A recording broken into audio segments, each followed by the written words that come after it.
दोस्तों, क्या आपने कभी सोचा है कि इंसान अपने जीवन को जोखिम में डालकर केवल रोमांच और खोज के लिए कितना आगे जा सकता है? आज हम बात करेंगे उस रोमांच की, जो पानी की लहरों से भरा है, जहां मौत और जिंदगी का फासला बस एक लहर का है। हम बात कर रहे हैं दुनिया की सबसे खतरनाक कायाक एक्सपीडिशन की। कायाक मूल रूप से इनुइट और एस्किमो जनजातियों द्वारा बनाया गया था। इसका इस्तेमाल शिकार और यात्रा के लिए किया जाता था, लेकिन आधुनिक समय में कायाकिंग एडवेंचर और एक्सप्लोरेशन का प्रतीक बन चुका है। छोटे से कायाक में बैठकर जब कोई व्यक्ति विशाल नदियों या समुद्र को पार करता है, तो यह केवल खेल नहीं बल्कि मौत को मात देने जैसा काम होता है। दुनिया में कुछ नदियां और समुद्र इतने खतरनाक है कि वहां कायाकिंग करना मौत को दावत देना है। जैसे अमेजन नदी, अमेज़न रिवर, दुनिया की सबसे लंबी और घने जंगलों से घिरी हुई नदी।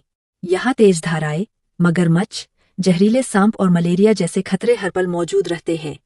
कांगो नदी, कॉन्गो रिवर, अफ्रीका, दुनिया की सबसे गहरी और खतरनाक नदी। इसमें तेज भंवर, व्हर्लपूल्स और 40 फीट ऊंची लहरें तक बन जाती है। आर्कटिक महासागर, यहाँ बर्फीला पानी, हिमखंड, आइसबर्ग्स और सबजीरो टेम्परेचर में काइकिंग करना लगभग नामुमकिन है। हिमालय की नदियाँ गंगा, अलकनंदा और भगीरथी जैसी नदियों में रैपिड्स का लेवल इतना ऊंचा होता है कि एक छोटी सी गलती जानलेवा साबित हो सकती है। अमेजन नदी को पूरा कायक से पार करने वाले पहले इंसानों में से एक थे एड स्टैफर्ड और अन्य खोजी। उन्होंने कई महीनों तक जहरीले कीड़े, मगरमच्छ और डाकुओं से बचते हुए यात्रा पूरी की। कांगो नदी में भी कई एक्सप्लोरर्स ने कोशिश की, लेकिन ज्यादातर लोग या तो वापस लौट आए या अपनी जान गंवा बैठे।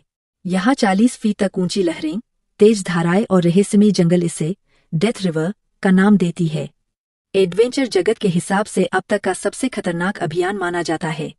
अमेजन नदी को अकेले कायक से पूरा पार करना, 6400 किलोमीटर लंबी यात्रा, 2 साल से भी ज्यादा समय, रोज मौत का खतरा, चाहे वह लहरों से हो, जंगल के जानवरों से या इंसानों से।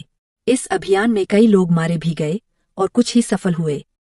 यह अभियान हमें सिखाता है कि इंसान अगर ठान ले तो नामुमकिन को भी मुमकिन बना सकता है। लेकिन साथ ही यह भी सच है कि रोमांच और जुनून कभी कभी मौत के करीब भी ले जाते हैं। यह कहानी सिर्फ एक नदी पार करने की नहीं, बल्कि मनुष्य की हिम्मत, जिजीविषा और साहस की जीत की है। तो दोस्तों, दुनिया की सबसे खतरनाक कायक एक्सपीडिशन हमें यह याद दिलाती है कि जीवन केवल जीने का नाम नहीं, बल्कि कुछ नया करने और सीमाओं को तोड़ने का नाम है। लेकिन हाँ, हर रोमांच में संतुलन और सुरक्षा जरूरी है, वरना इतिहास केवल उन नामों को याद रखेगा जो वापस नहीं लौटे।